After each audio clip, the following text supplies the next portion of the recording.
نحمده ونستعينه ونستغفره ونعوذ بالله من شرور أنفسنا ومن سيئات أعمالنا من يهده الله فلا مضل له ومن يضلل فلا هادي له وأشهد أن لا إله إلا الله وحده لا شريك له وأشهد أن محمدا عبده ورسوله يا أيها الذين آمنوا اتقوا الله حق تقاته ولا تموتن إلا وأنتم مسلمون يا أيها الناس اتقوا ربكم الذي خلقكم من نفس واحدة وخلق منها زوجها وبث منهما رجالا كثيرا ونساء واتقوا الله الذي تساءلون به والأرحام إن الله كان عليكم رقيبا يا أيها الذين آمنوا اتقوا الله وقولوا قولا سديدا يصلح لكم أعمالكم ويغفر لكم ذنوبكم ومن يطع الله ورسوله فقد فاز فوزا عظيما أما بعد إن أصدق الحديث كتاب الله وخير الهدي هدي محمد صلى الله عليه وسلم وشر الأمور محدثاتها وكل محدثة بدعة وكل بدعة ضلالة وكل ضلالة في النار قال الله تعالى في القرآن المجيد بعد أعوذ بالله من الشيطان الرجيم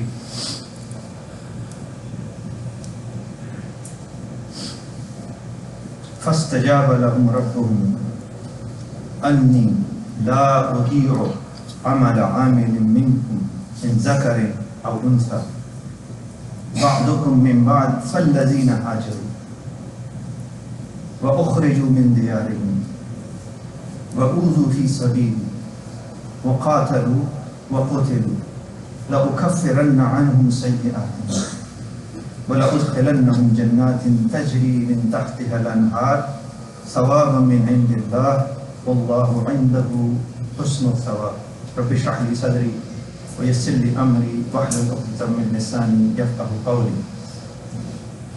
We begin by praising Allah subhanahu wa ta'ala, and we send peace and blessings to Rasulullah sallallahu alayhi wa sallam. I recited from Surah Al Imran. It's a very famous ayah from the portion which Nabi alayhi salatu wassalam used to recite whenever he would wake up for tahajjud. Inna fi khalqis samawati wal ardi. So if you read this entire passage to the end, we see an advice for us. Surah Al Imran, most of it is dealing towards the end with the Battle of Uhud. And if you read this story, the impression was that the Muslims were down. The Iman was shaky. And so Allah subhanahu wa ta'ala reminds us, whenever you feel that the Iman is shaky, whenever you feel that things are very hard in life, whether it's personal life or community life, remember this last ayah of this surah. Ya ayyuhallazina amanu isbiru. If you claim you have Iman, do these things. Isbiru, have patience. Wasabiru, warabitu, wattaqullah. لَعَلَّكُمْ تُفْلِحُونَ. The address is to those who have Iman. I do not know if you heard the news of this brother who had memorized Quran. And Wednesday was the janazah at Hamza. And he was Hafiz Zayd, if I'm not mistaken. And of course, the first and foremost is Iman bil Ghaib, that we believe without seeing. But sometimes for us who have weak Iman, Allah subhanahu wa ta'ala shows things. And people have seen things on Wednesday. So if you were not there, talk to people who are there. Because it is beneficial. It increases the Iman in the heart. Just like when Ibrahim alayhi said, Rabbi arini kayfa tuhyil maut. Oh Allah, let me see how you give life to dead. He's one of the ulul azm, whose Iman among human beings at that time was greater than Ibrahim alayhi salam. But he's asking Allah subhanahu wa ta'ala to show some sign. So for us, this age and time, with a very weak Iman, that was a spectacle. That's people who saw what they saw, that they saw the greatness of those who are carrying Quran, this message. And mashallah, I heard things that you would love to have a son like that. May Allah make our sons and daughters like the ones that He loves. Because when Allah loves someone, according to a hadith, then He asks Jibreel to announce it. And then everything in the universe loves that person. What a great status.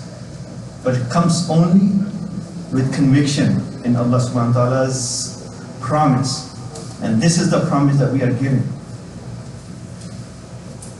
فَاسْتَجَابَ لَهُمْ رَبُّهُمْ. That Allah subhanahu wa ta'ala, when we make this dua in tahajjud, which is a 3 or 4 ayat, that when they wake up, they say, رَبَّنَا مَا خَلَقْتَ هَذَا بَاطِلًا. You see this universe, these planets, and then we say, oh Allah, we testify that all of this is not in vain. It's not a random event. There is a design. Subhanaka faqina adhaban nar. And therefore there is an end. This scheme of things is headed towards Yawm al-Qiyamah. That's a first and foremost part of Iman. La ilaha illallah Muhammad Rasulullah, and we believe that day is coming. And once that day is established, we ask Allah, Rabbana innaka man tudkhilin nar faqad akhzayta wa ma lidh-dhalimin min ansar, that Allah protect us from that punishment. Rabbana innana sami'na munadiyan yunadi lil iman. Oh Allah, we heard a caller calling towards Iman. And Nabi alayhi salatu wasalam, all the Anbiya. And even now, whenever someone tells us to ittaqillah, have some God consciousness, that we should be shaken. That is what is required. Rabbana innana sami'na munadiyan yunadi lil iman an aminu bi rabbikum fa amanna. They asked us to obey. We ask our children to follow certain guidelines. And those who say labbaik on it, they are under this ayah. When we hear something from the Quran and we say labbaik, I will start doing it, we are under this ayah. Rabbana innana sami'na munadiyan yunadi lil iman an aminu bi rabbikum fa amanna. And therefore, ya Rabb, faghfir lana dhunubana. So we have to present something first to Allah.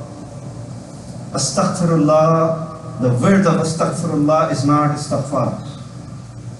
There has to be a presentation that when we are asked to accept, we accept, and then we ask for forgiveness. فَاغْفِرْ لَنَا ذُنُوبَنَا وَكَفِّرْ عَنَّا سَيِّئَاتِنَا وَتَوَفَّنَا مَعَ الْأَبْرَارِ. And again, goes back to 2 days ago, that may Allah keep him in the company of Abrar, the Shahada, the Salihin, the Anbiya, the Siddiqeen, and we ask a good ending for us too. Because any death on earth is a reminder for all of us. Every single one present here will die. Just like the Quran tells Nabi ﷺ that you will also die, and they will also die.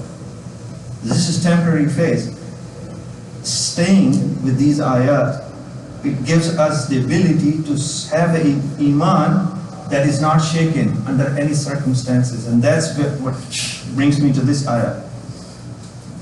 فَاسْتَجَابَ لَهُمْ. When we make this dua, فَاسْتَجَابَ لَهُمْ رَبُّهُمْ أَنِّي لَا أُضِيعُ عَمَلَ عَامِلٍ مِّنكُم مِّن ذَكَرٍ أُنثَىٰ. Whether it's male or female, to Allah there is no distinction. It's only amal salih. It's only amal salih with the intention to please Allah subhanahu wa ta'ala is accepted. And then Allah subhanahu wa ta'ala continues. And this ayah, whenever I read, especially in this context, today's context, takes me to Hassa. فَالَّذِينَ هَاجَرُوا. We did hijrah for a different reason. We left our country for education. For whatever reason. But that hijrah was optional. But these are the ones who had to do hijrah. Nabi alayhi salatu wasalam loved Makkah. He loved Makkah. When he was leaving, he was looking back and say, I would not have left you or my city, but my people do not want me there. It was very hard for them. فَالَّذِينَ هَاجَرُوا وَأُخْرِجُوا مِنْ دِيَارِهِمْ. And we should read from 1948 up until now, how systematically they have been أُخْرِجُوا مِنْ دِيَارِهِمْ. They have been thrown out of their lands. At least knowing what is happening to them. Let's forget about Ummah. Let's even forget about Ummah. Think from a human perspective. As a human,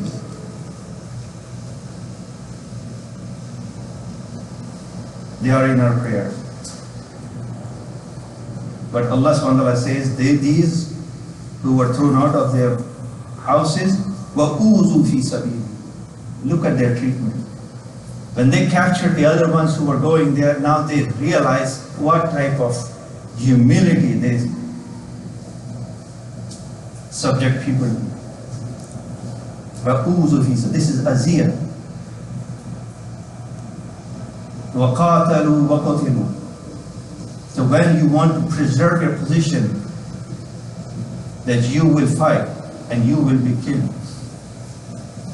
When you do all of that, لَأُكَفِّرَنَّ عَنْهُمْ سَيِّئَاتِهِمْ. So they are also going with all the forgiveness that we are asking Allah subhanahu for.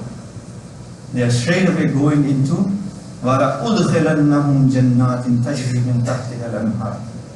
That they immediately, they see their place in Jannah.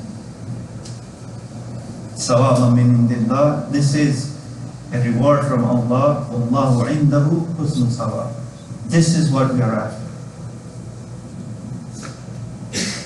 We all have difficulties in life. Every one of us. Friday is an opportunity to remind ourselves of the ni'mah of Allah subhanahu wa ta'ala. That even if individually I have 4 or 5 urgent problems, there are people who are even worse. Then it will make me act on the last advice at the end of this surah, and which says,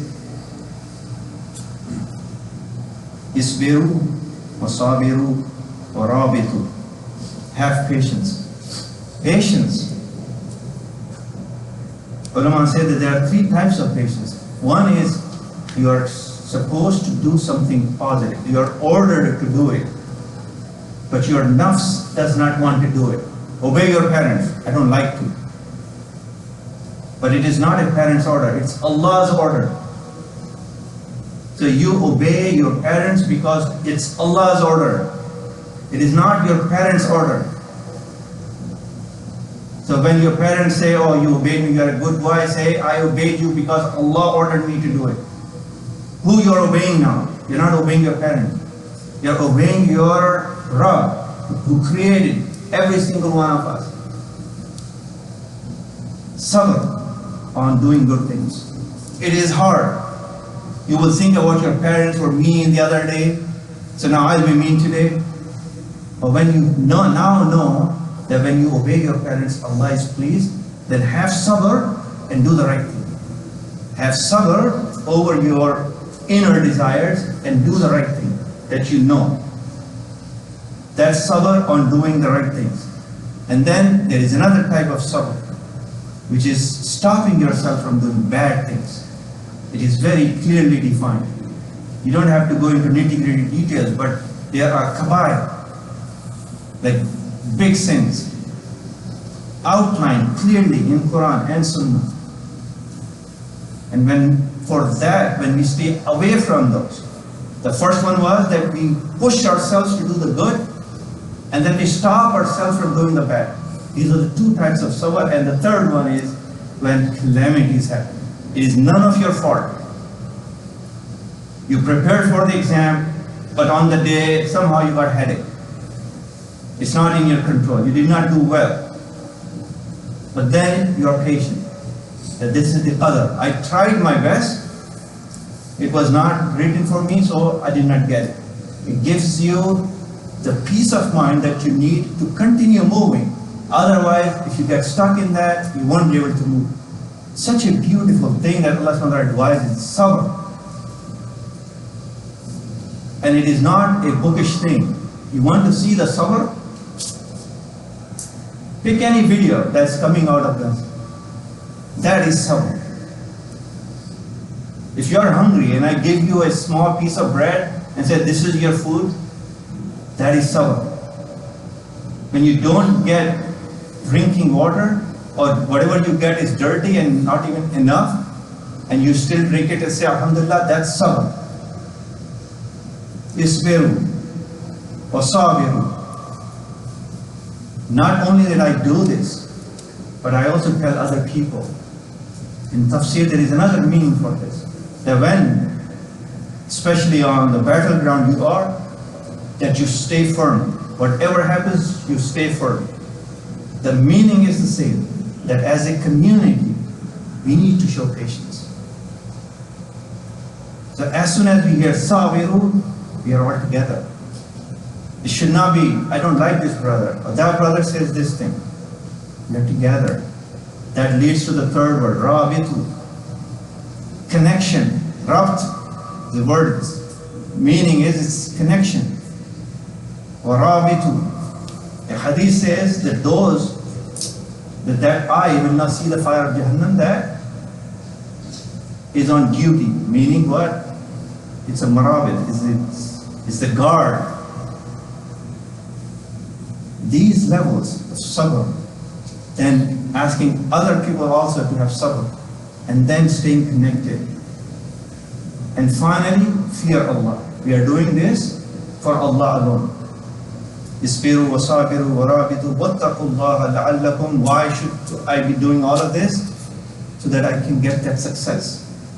There is a smaller success in dunya, which we all ask for. Oh Allah, let us see the people of Gaza free and in peace.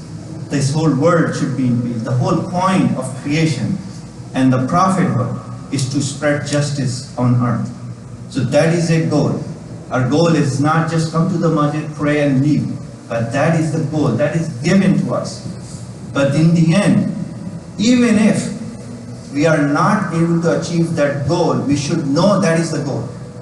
And if our struggle is towards that end, then we will leave. Even if the goal is not achieved, we will be among the muflihin.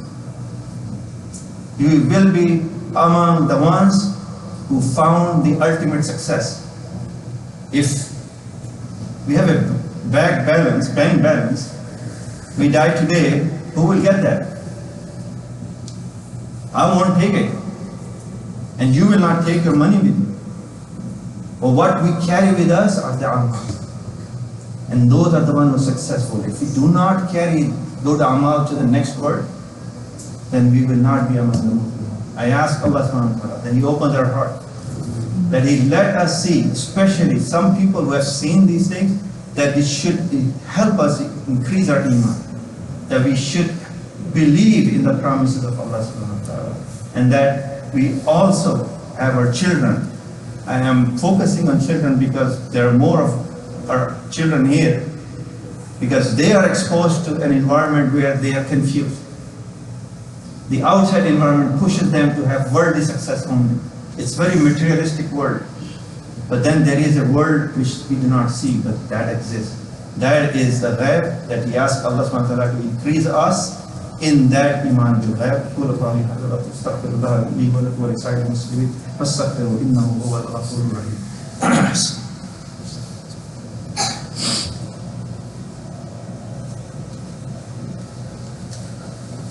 Alhamdulillah Rabbil Alamin, wassalatu wassalamu ala ashrafil anbiya wal mursalin sayyidina wa nabiyyina Muhammad wa ala alihi wa sahbihi ajma'in. Qala Allah ta'ala fi al-Qur'anil Majid, inna Allah wa malaikatahu yusalluna 'alan nabi ya ayyuhalladhina amanu sallu 'alayhi wa sallimu taslima. Allahumma salli ala Muhammadin wa ala ali Muhammadin kama sallaita ala Ibrahim wa ala ali Ibrahim innaka Hamidum Majid. Allahumma barik ala Muhammadin wa ala ali Muhammadin kama barakta ala Ibrahim wa ala ali Ibrahim innaka Hamidum Majid. ربنا آتنا في الدنيا حسنة وفي الآخرة حسنة وقنا عذاب النار. ربنا ظلمنا أنفسنا وإن لم تغفر لنا وترحمنا لنكونن من الخاسرين. اللهم أعز الإسلام والمسلمين وأذل الشرك والمشركين ودمر أعداء الدين يا رب العالمين. اللهم انصر إخواننا في غزة، اللهم انصر إخواننا في فلسطين، اللهم تقبل شهداءهم، اللهم أرنا الحق حقا وارزقنا اتباعه وأرنا الباطل باطلا وارزقنا اجتنابه. اللهم وفقنا لما تحب وترضى، اللهم وفقنا لما تحب وترضى، اللهم وفقنا لما تحب وترضى. عباد الله رحمكم الله، إن الله يأمر بالعدل والإحسان وإيتاء ذي القربى وينهى عن الفحشاء والمنكر والبغي يعظكم لعلكم تذكرون. اذكروا الله يذكركم وادعوه يستجب لكم ولذكر الله أكبر والله يعلم ما تصنعون. الصلاة والسلام.